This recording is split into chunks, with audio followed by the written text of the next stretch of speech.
Hey, salut à toi. Est-ce que tu aimes les contenus courts, impactants, d'auteurs sérieux mais qu'on entend rarement? Si oui, tu es au bon endroit. Si tu veux un résumé du contenu qui arrive, rends-toi directement à l'introduction de la vidéo. Clique directement sur le chapitre dans la description là. Cher lecteur, avant d'aller plus loin sur la chaîne, sache que j'ai aussi ouvert un blog un peu particulier qui reprend la présentation audio que tu vas voir ici et que je te présente. Je t'encourage donc à faire un tour dessus, direction la page synthèse des lectures, pour que tu puisses t'approprier le contenu, somme toute sommaire, mais qui te permettra d'avoir, avec précision et en pas moins de 2 minutes, des informations précises et de qualité. Et tu peux même les copier-coller dans le bloc-notes de ton téléphone pour les ressortir à un dîner de famille. Si, tu vas voir, tu vas tous les impressionner. Tu m'en diras des nouvelles. Tu peux retrouver tout ceci en lien dans la description sous la vidéo ou en scannant le QR code qui va s'afficher là, juste après, tu vas voir. Donc prépare ton téléphone. Maintenant que tu sais tout ça, je te laisse et je te souhaite une bonne écoute.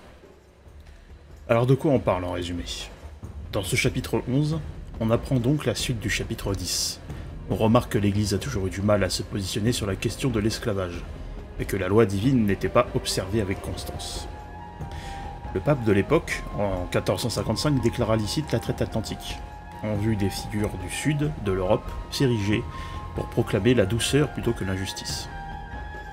Le roi d'Espagne voulait la conversion des Africains noirs pour justifier la traite, alors que d'autres, comme des archevêques, voulaient l'évangélisation de l'Afrique. Saint Thomas d'Aquin justifiera l'acquisition d'un esclave sous de jolies conditions. Il ne la réfutait pas. Pareil pour Germain Fromageau. Les errances de notre nation se voient encore à cette époque. Nous sommes, comme pour l'Église, sur des alibis d'acquisition. Maintenant que nous avons vu le petit résumé, je vous laisse découvrir la grande synthèse. Le rôle du clergé dans la traite atlantique négrière, partie 2. Bon, il est possible que durant mon exploration de l'œuvre, je me sois de temps en temps trompé entre traite négrière et traite atlantique. La traite négrière s'applique au peuple de l'Afrique, majoritairement faite durant la traite méditerranéenne, alors que la traite atlantique peut concerner autant les Africains, les Amérindiens, les Bagnards ou encore les engagés blancs entre l'Europe et l'Atlantique. Cette deuxième partie concerne encore les Africains, mais pour la traite atlantique en grande majorité. De plus, il traite aussi des alibis de type religieux ou non religieux. Comme le monde musulman, le monde occidental inventa des alibis en proclamant que seuls les Africains étaient aptes à travailler sous les tropiques. Et les alibis étaient bien souvent de nature religieuse, et l'asservissement, l'aspect du servage et de l'esclavage en utilisant parfois des justificatifs. Jean Bodin, dans ses 6 livres, rapporte en 1576 que la loi divine n'était observée que partiellement en matière d'esclavage. Il était d'ailleurs interdit de transformer quiconque en esclave sur son entier et volontaire consentement.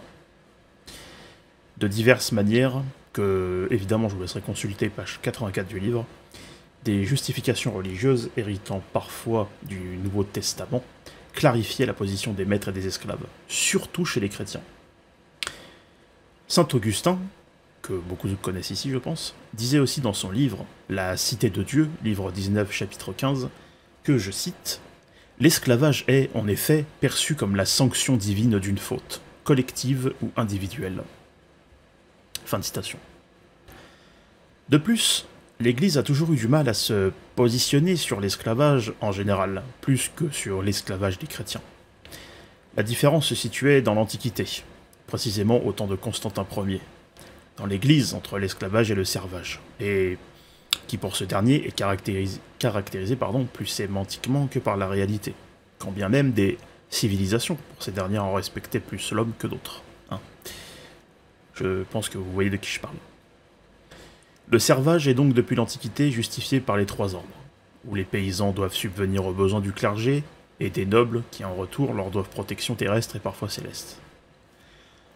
Bon, nous sommes aujourd'hui dans une forme évoluée de servitude, rien n'a réellement changé, où la force à déployer sur un homme, par contre, pour le contraindre, étant bien souvent plus désagréable pour le capital et leur tenancier. De plus, quand le pape, au XVe siècle, déclara licite, en 1455, la traite atlantique, il y eut quelques figures ibériques, et peut-être, de mon côté, d'autres dont je n'ai pas les noms, mais qui souhaitaient, en leur fort intérieur, adoucir la peine des Amérindiens, des Africains, etc.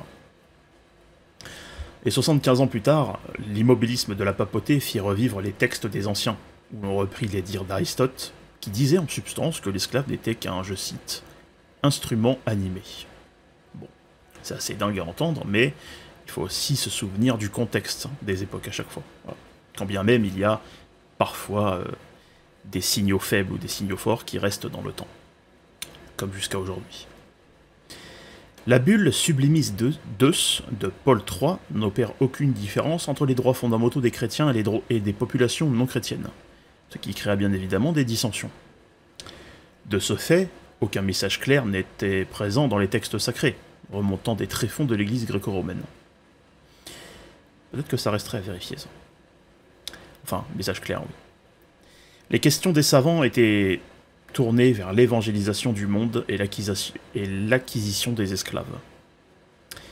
Des textes sortant de l'église, comme Fray Alonso Montufar, un archevêque de Mexico, conseillaient au roi d'Espagne d'aller prêcher les évangiles en Afrique, plutôt que de justifier la traite par le souci de la conversion des Noirs.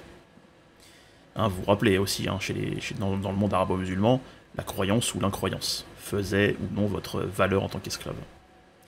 La congrégation de Fidé, en 1622, questionna la papauté sur le sujet, en le prenant au sérieux, fondée par Grégoire XV pour deux raisons.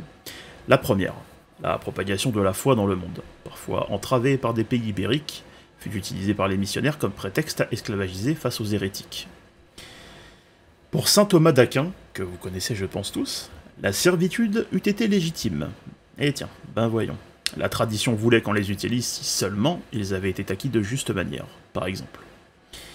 Le théologien jésuite Molina considérait que les guerres entre des barbares païens devaient être présumées injustes.